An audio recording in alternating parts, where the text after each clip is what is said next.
কি বন্ধুরা সবাই ভালো আছেন তো? তো বন্ধুরা, আজকে যে রেসিপিটা আমি আপনাদের সাথে শেয়ার করবো সেটা হচ্ছে হাঁসের ডিমের লাল ঝোল। তো চলুন রেসিপিটা শেয়ার করি।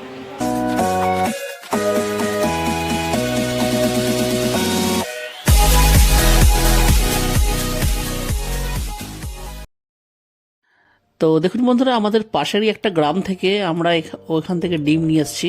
তো একজন আন্টি ওখানে থাকেন, যিনি বাড়িতেই আর কি মানে ফার্মিং করেন আর কি। তো সেখানে হাঁস মুরগি দুটোই আছে। তো আমরা নিয়ে এসেছি হাঁসের ডিম। দেখুন কি সুন্দর করে আমাদেরকে প্যাকিং করে দিয়েছে।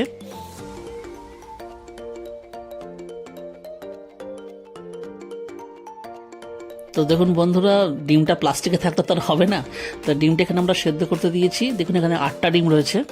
আর এখানে পেঁয়াজকে কেটে নিয়েছি, আর সাথে দেখুন এখানে আদা রসুন লঙ্কা এটাকে বাঁটবো। আর এখানে দেখুন নিয়ে নিয়েছি এটা, আর সাথে নিয়ে নিয়েছি টমেটো। আর এই টমেটো কাটা আছে, আর এই যে দেখছেন আলু ছাড়ানো আছে। তো বন্ধুরা, এখন হচ্ছে ছোট ছোট আলু। এই দেখুন এখানে আলুর সাইজটা দেখিয়ে দিচ্ছি। এই আলু রয়েছে, এখানে দেখুন ছোট ছোট আলু আছে। তো এগুলো রয়েছে, আর যে আলুগুলো বড় সেগুলো ধরুন কেটে আমরা হাফ করে নিয়েছি। ঠিক আছে। তো এখানে আমাদের দেখুন জোগাড়জাতি করতে করতে এদিকে দেখুন ডিমটাও সেদ্ধ করা হয়ে গেছে। আর ডিমটাকে এখন ভালো করে একটু ছাড়িয়ে নিতে হবে। তো আমাদের কাছে ডিম বেশি নেই, মানে 8টাই রয়েছে। তো দেখুন আমরা এক এক করে এগুলোকে ছাড়িয়ে নিয়েছি। আর ছাড়িয়ে নেওয়ার পরে যে কাজটা করতে হবে, মানে মা দিদিমাদের যেটা দেখে এসেছি সেটা, মানে সেটাই আমরা অ্যাকচুয়ালি করি। আর সেটা হচ্ছে ডিমগুলোকে দেখুন একটু করে ছুরি দিয়ে চিরা লাগিয়ে দিচ্ছি। কারণ বলে যে এইভাবে চিরা লাগালে এর ভেতরে নাকি নুন হলুদ, মানে নুন মশলা সব নাকি ঠিকঠাক যায়, তাই জন্য। তো দেখতে পাচ্ছেন এখানে নিয়ে নিয়েছি কড়াই, আর তাতে নিয়ে নিচ্ছে এবার সর্ষের তেল। কারণ এই রান্নাটা কিন্তু পিওর সর্ষের তেলই হবে, যেহেতু হাঁসের ডিমের লাল ঝোল তাই।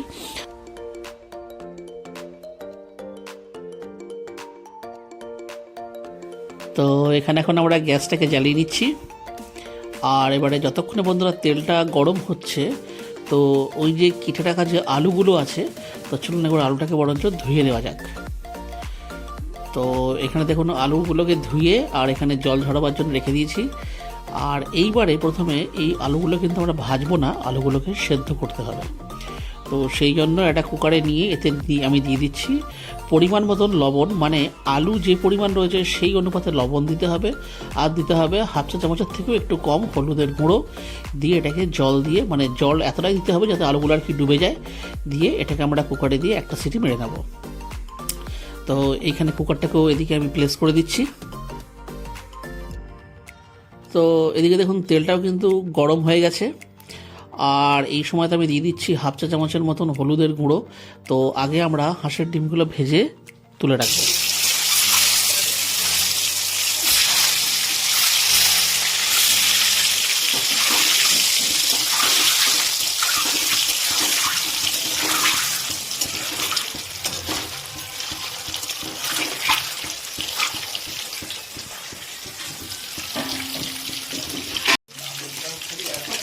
তো দেখুন এখানে হাঁসের ডিমটা প্রায় ভাজা হয়ে গেছে।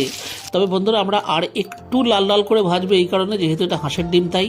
তো একটু লাল করে ভাজলে খেতে কিন্তু মানে একদমই কিন্তু মন্দ হবে না। তো দেখুন ফাইনালি আমাদের কিন্তু ভাজাটা হয়ে গেছে, আর এটাকে আমরা একটা আলাদা থালার মধ্যে তুলে রাখছি। তো এইখানে বন্ধুরা আমাদের দেখুন আরও দুটো ডিম ভাজা অ্যাকচুয়ালি বাকি আছে। তো একসাথে দিলে মানে ঠিক মতন ভাজা নাও হতে পারতো, সেহেতু আমরা এই দুটোকে আলাদা করে ছাড়ছি। কারণ এটাকে ছাড়ানোর সময়তে একটুখানি আর কি চকলা উঠে গেছে।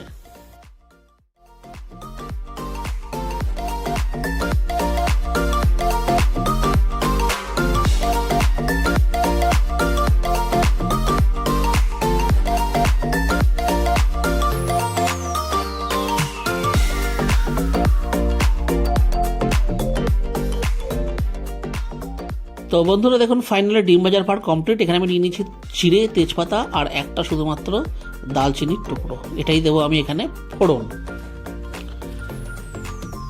তো এখানে কিছুক্ষণ ফোড়নটাকে হতে দিতে হবে, মোটামুটি ওই ধরে নিন 45 সেকেন্ডের মতন।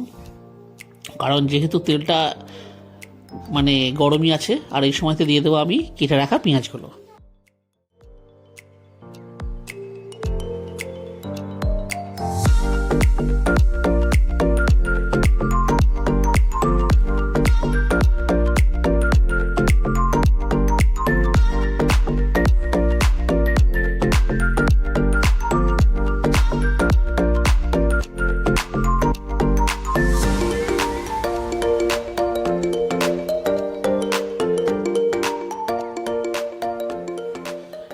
দেখুন বন্ধুরা, আমাদের এখানে পেঁয়াজটা কিন্তু প্রায় 10 মিনিট মতন ভাজা হয়ে গেছে।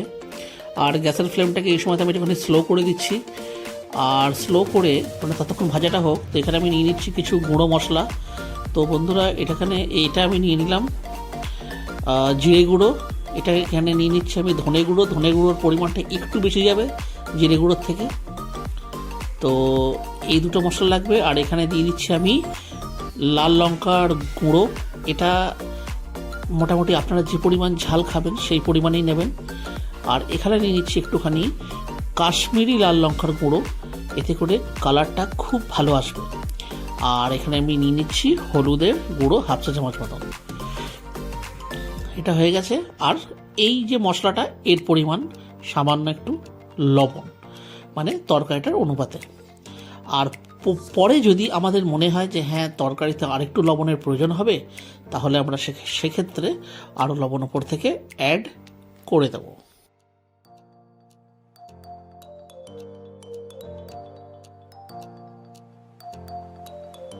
তো বন্ধুরা, এখানে আমাদের পেঁয়াজটা প্রায় আমরা 15 মিনিট মতন ভাজা হয়ে গেছে। এই সময়তে আমি দিয়ে দিচ্ছি সেই লঙ্কা, আদা আর রসুন একসাথে বেটে রাখা যে পেস্ট, সেই পেস্টটা দিয়ে এটার সাথে ভালো করে মিশিয়ে এটাকে জাস্ট 2 মিনিটের মতন একটু ভেজে নিতে হবে।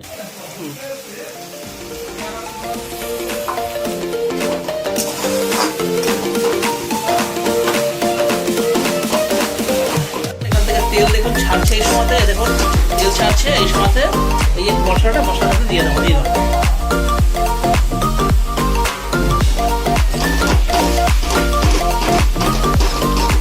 এই সময় গ্যাসের ফ্লেমটা কিন্তু স্লো আছে, তাহলে কিন্তু চলে যাবে।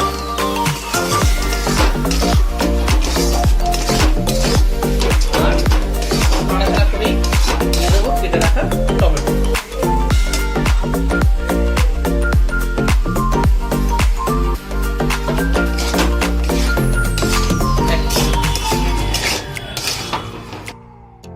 তো বন্ধুরা, মশলা এবং টমেটোটা দিয়ে নাড়াচাড়া করে এতে দিয়ে দিতে হবে সামান্য পরিমাণ জল।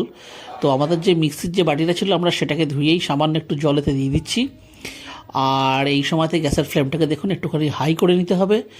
দিয়ে এটাকে একটু মানে ফোটবার মতন একটু সুযোগ দিতে হবে। তো এখানে দেখুন জলটা টেনে নিল দেখে আমরা আরেকটু সামান্য পরিমাণ জল এতে দিয়ে দিলাম। দিয়ে এবার এটাকে কিছুক্ষণ স্ট্যান্ডিং এরকমই রাখতে হবে। আর ভালো করে এই যে কড়াইয়ের গায়ে যেটুকু যা লেগে আছে সেটাকেও ভালো করে কেঁকে এর মধ্যে দিয়ে দিতে হবে। মানে জিনিসটাকে সবটার কি একসাথে করে দিতে হবে। দিয়ে এবারে এই যে দেখুন ফুটছে, এই সময়তে গ্যাসের ফ্লেমটাকে স্লো করে দেবো। করার পরে এখানে ঢাকা চাপা দিয়ে দেবো।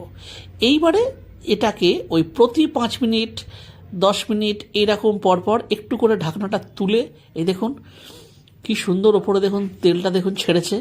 তো এইরকম সময়তে একটু জাস্ট খালি তলা থেকে একটু চালিয়ে নিতে হবে। কেন না, জলটা যদি বাই চান্স শুকিয়ে যায় বা কিছু, তলায় কিন্তু ধরে যেতে পারে। তো সেহেতু প্রতি 5-10 মিনিট পর একবার করে চেক করে নিতে হবে। কতক্ষণ চেক করবেন না, টমেটোগুলো সফট হয়ে যাওয়া পর্যন্ত।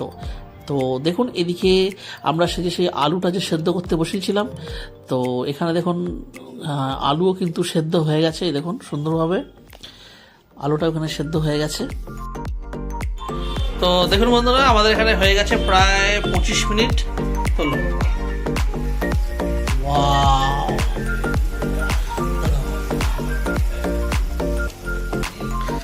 সুপার। তো ফাইনালি আমাদের হাঁসের ডিমের যে লাল ঝোলের যে গ্রেভি দেখুন, সেটাও কিন্তু রেডি হয়ে গেছে। মানে যে মশলাটা আমরা এতক্ষণ ধরে ধৈর্য সহকারে বানালাম, এই সময়তে আমাদের গ্যাসের ফ্লেমটা মানে একটু হাই করে দিতে হবে। আর এই সময়তে যেটা করতে হবে সেটা হচ্ছে যে আলু যেটা সেদ্ধ এতক্ষণ ধরে আমরা করলাম, মানে যেটা হয়ে গেছে, তো সেই আলুতে আমরা একটু বেশি পরিমাণ জলও দিয়েছিলাম। তো সেই জলটাকে আমরা আলাদা একটা জায়গায় একটুখানি মানে বের করে রেখে নেব। কারণ আমাদের এই যে লাল ঝোল হচ্ছে, তো ঝোল মানে তো জল অবশ্যই দিতে হবে। তো আমরা সেই জলটাকে না ফেলে দিয়ে সেটাকে রেখে নেব। আর শুধুমাত্র আলুটাকে, এই যে দেখছেন জলটাকে আমরা রেখে নিচ্ছি। আর দিয়ে এবার শুধু আলুটা আমরা এতে দিয়ে একটুখানি কষে নেব। কেন বন্ধুরা এটা কাজটা আমরা করব বলছি একটু না, যেহেতু এখন হচ্ছে শীতের সময়তে নতুন আলু, তো নতুন আলুর স্বাদ এমনিতেই একটু বেস্বাদ হয়। হ্যাঁ, তো সেই জন্য এই মশলাটার সাথে যদি একটু বেশ ভালো করে এটাকে কষে নেওয়া যায়, জাস্ট লাইক আলুর দম। দেখুন মনে হচ্ছে এটা যেন আলুর দমেরই একটা রেসিপি, এইরকমই দেখতে লাগছে। তো বন্ধুরা এটা কি এই সময়তেও নামিয়ে দিলেও হয়, কারণ দেখুন মনে হচ্ছে যেন সেই আলুর দম রান্না করছি। তো যাই হোক, এটা তো আলুর দম নয়, এটা হচ্ছে আমাদের হাঁসের ডিমের লাল ঝোল। তো এখানে বেশ কিছুক্ষণ মোটামুটি দেখুন ভেঙেও যাচ্ছে আলুগুলো। তো যাই হোক, একটুখানি মানে মানে সাবধানেই এটাকে ভালো করে এটার সাথে মিশিয়ে দিয়ে আর মোটামুটি এই জাস্ট 5 মিনিট মতন একটু নাড়াচাড়া করেই দেখুন এতে আমি দিয়ে দিচ্ছি সেই যে জলটা আলাদা করে রেখেছিলাম সেই জলটা, কারণ অবশ্যই এটা আমরা আলুর দম বানাচ্ছি না। তো এখানে আমরা জলটা দিয়ে দিচ্ছি, একটু পরিমাণ মতনই ডুবো জল দিতে হবে, কারণ যেহেতু নতুন আলু সেহেতু নতুন আলু কিন্তু একটু জল বেশি টেনে নেয়। তো সেহেতু দেখুন একটু পরিমাণ মতন জল এখানে আমরা দিয়ে এটাকে একটুখানি ফুটতে ছাড়তে হবে।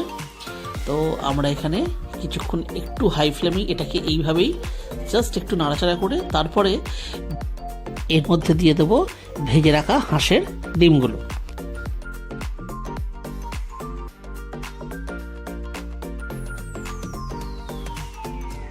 তো বন্ধুরা সমস্ত ডিমগুলোকে এইভাবে দিয়ে দেওয়ার পরে খুন্তির সাহায্যে একটু ভালো করে এটাকে অ্যাডজাস্ট করে দিতে হবে, কারণ দেখতে পাচ্ছেন যে কড়াইয়ের একদম মানে টুবু হয়েছে ঝোল। তো এবারে দেখুন এটাকে মোটামুটি যখন এই দেখুন এটা কিন্তু ফুটতে শুরু করেছে, কারণ যেহেতু এটাকে আমরা হাই ফ্লেমেই আর কি তৈরি করছি। আর এই দেখুন ভালো মতো ফুটছে, আর সাইডে কি সুন্দর দেখুন এটা লাল রঙের মানে মানে যে তেলটা দেখুন কি সুন্দর এখান থেকে সাইড থেকে আর কি রিলিজ হয়েছে। তো বন্ধুরা এই রেসিপিটা কিন্তু আমাদের প্রায় কিন্তু রান্না হয়ে এসেছে, আর একটুখানি এটা ফুটবে, তার ওপর থেকেই দেখুন এই সময়তে দিয়ে দিতে হবে মানে গরম মশলা। তো বন্ধুরা গরম মশলা আমরা বাড়িতেই আর কি পিষে নিই, কারণ আমরা বাজারের কেনা কোনো গরম মশলা আমরা ব্যবহার করি না। কেনা মানে হচ্ছে মানে লবঙ্গ, দালচিনি, ছোটো এলাচ এগুলো আমরা ঘরে মিক্সিতে পিষে নিই। মানে বাইরের যে ধরুন শাহি গরম মশলা হোক বা যে ধরনের গরম মশলার গুঁড়োর প্যাকেট বিক্রি হয়, আমরা কিন্তু সেগুলো কিছু ইউজ করি না। তো দেখুন এখানে কিন্তু আমাদের রান্নাটা প্রায় এখানেই শেষ হয়ে গেছে। তো বন্ধুরা আমার তো এখনই জিভে জল আসছে, আর দেখুন কি সুন্দর একটা কিন্তু কালারেতে এসছে।